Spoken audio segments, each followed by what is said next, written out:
thank you po sa inyo. Thank you po sa pagpapa-online, pagbibigay po ng oras ngayong araw. Kami po ay mga mag-aaral mula sa Batangas State University sa ilalim po ng kursong Business Administration, Major in Financial Management. Kami po ang magsisilbing interviewer niyo po ngayong araw in behalf po ng aming grupo. So, ang line po ng interview na ito ay upang mas maunawaan po namin kung paano po ginagamit ang outsourcing sa inyong pong negosyo and part din po ng documentary na malaman po kung anong mga strategies ang ginagamit po namin ng company. So bilang panimula po, maaari po ba namin kayong hilingin na ipakilala po ang inyong sarili, ano po ang inyong mga posisyon sa kumpanya at gaano po kayo katagal sa trabaho po ito? I'm Lian Mercado, General Manager of Maptan Construction and Logistics Incorporated. Bali ako po ay 17 years na dito sa company. So, sa first question po about company background po, can you briefly introduce Maptan Construction and Equipment Rentals Incorporation? What specific services do you offer within the construction and equipment rental industry? Maptan Construction is a logistics company. At the same time, before, bali, may mga kontrata din kami sa mga DPWH. Pero lately, bali, nag-concentrate kami sa more on tracking and equipment rentals. Ano po yung mga ano nyo, within the Philippines na po? Actually, ang pinakamalaki namin na client is Republic Cement, which is the cement plant in Taysan din. JD Summit, kopi ko yung kopi ko na coffee, pero yung aming yung importation nila, yung aming kinikater sa kanila. Imperador, distillers, yun yung mga malalaking company. Next po is, how long has Maptan been operating and how has the business evolved over time?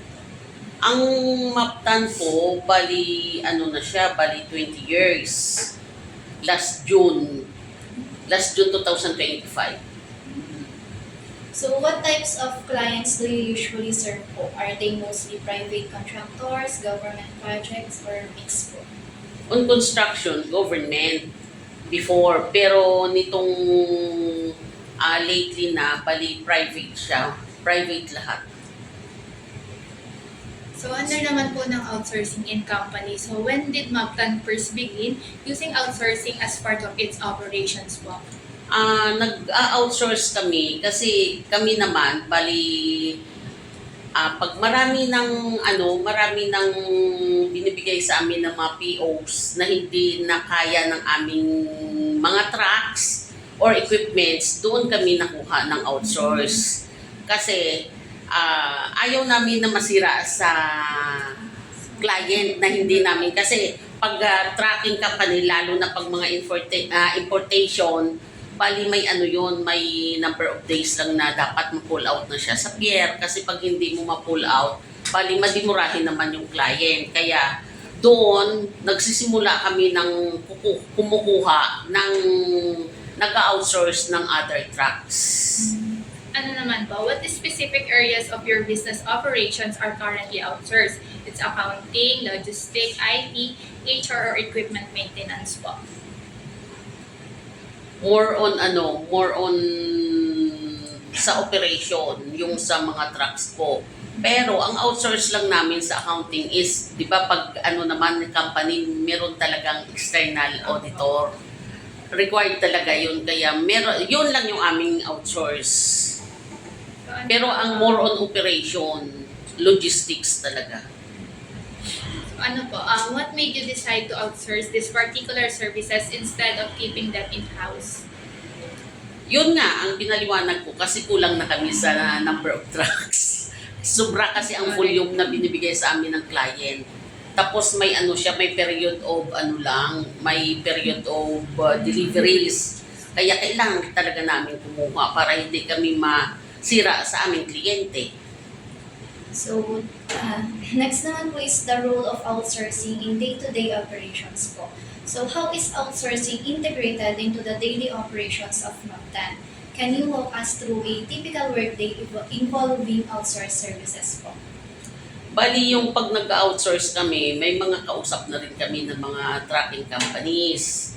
Pero pag gano'n naman, hindi naman gano'n kadami ang ina-outsource namin kasi pag kulang lang kami sa units ng trucks. Yun lang. So how are responsibilities divided between your in-house team and your outsourced service providers? Like for example, yung sa Republic Cement, may kanya-kanya yung sa halimbawa, yung sa safety. Lahat na napasok sa planta nila, kailangan pa yung truck mo is yung ina-align din namin sa amin na halimbawa yung sa safety, regarding safety, pagdating dun sa planta, hindi ka basta-basta makapasok kung hindi dadaan yung sa may third party inspection na nire-require sila. Tapos yung mga ang driver dapat naka-complete PPEs. Ganun ang naka-align din sila sa amin, hindi pwede na hindi sila sumunod kasi hindi naman sila makapasok. Ganun lahat ang mga companies May requirements sila sa safety. So what tools, platforms, or communication channels do you use to coordinate with your outsourced teams? Yun nga, bali na tinatawagan namin by phone. Phone calls. O di kaya by email. Do outsourced staff follow fixed shifts or work schedules? How do you monitor their performance on a daily basis? Kasi kami, pag tracking company, nire-require din ng client namin na may GPS. Ang GPS namin is 24/7. Dapat ganun din yung aming subcon na ina-outsource. 24/7. Meron talaga kaming na duty, may empleyado kami na minumonitor talaga sila. Is there a designated team or manager within Maptan who oversees all outsourced activities? Bali yung sa operation. Meron po kayong tao na. Meron yung sa operation. So in quality and accountability po, what performance indicators or metrics do you use to evaluate the output of outsourced teams po? Siyempre, kung halimbawa, on time din sila mag-deliver, pero kagaya sa Republic Cement kasi, pag dumating ang kanilang mga raw materials by barge or LCT, bali batch naman yun, kaya convoy lang din naman sila sa aming mga trucks.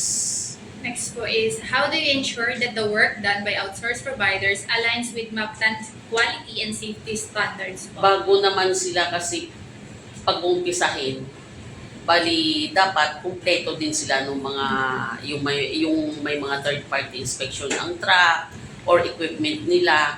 Tapos yung mga driver may training na bago naman sila mag-umpisa sa amin. Naka-align talaga sila. Next naman po is, if an issue arises such as delays for quality service or miscommunication, so how does Maptan address it po? Ay di pa ang amin kasi safety officer naka hands-on din. Bago mag-umpisa ang operation, may meeting muna bago mag-umpisa. Kaya naka hands-on din talaga yung team sa operation.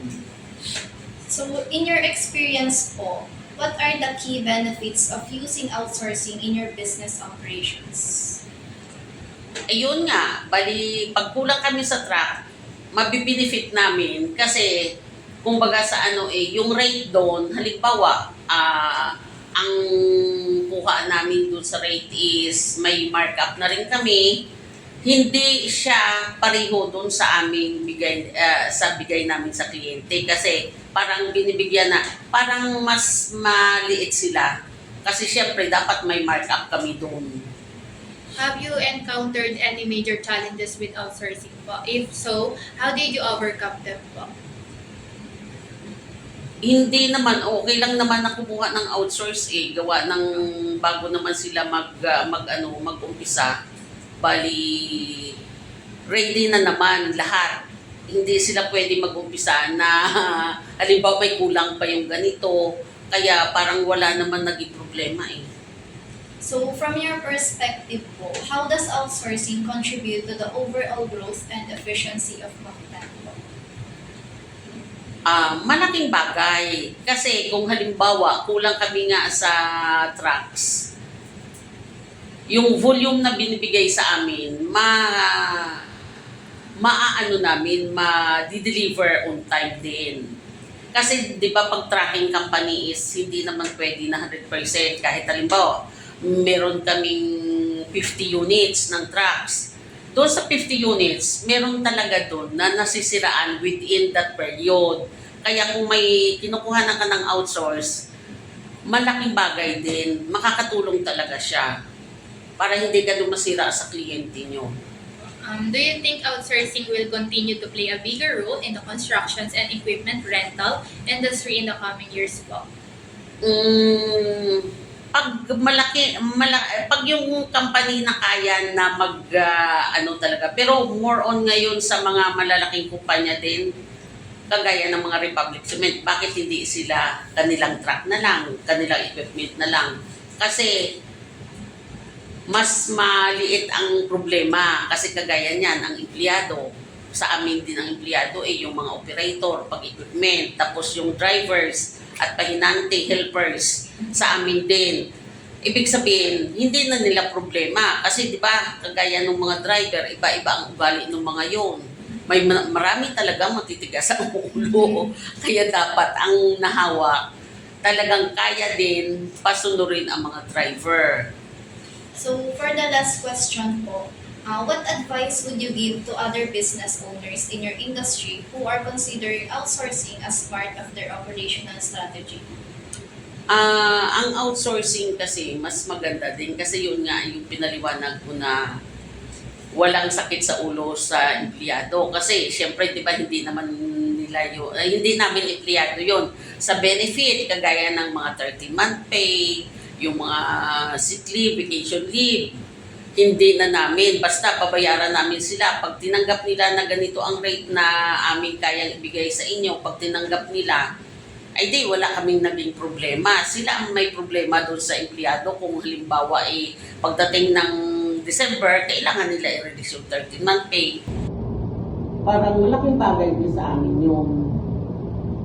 So, yun doon na po nagtatapos yung medyo po sa opportunity po na pati po yung mga kaalaman. Sabi ko tamang-tama nga yung topic na talagang nagamit namin. So, malaki po. Actually, may isa pang mag-i-interview sa akin, yung Bisiral. Hindi ko alam kung kabatch niyo yun.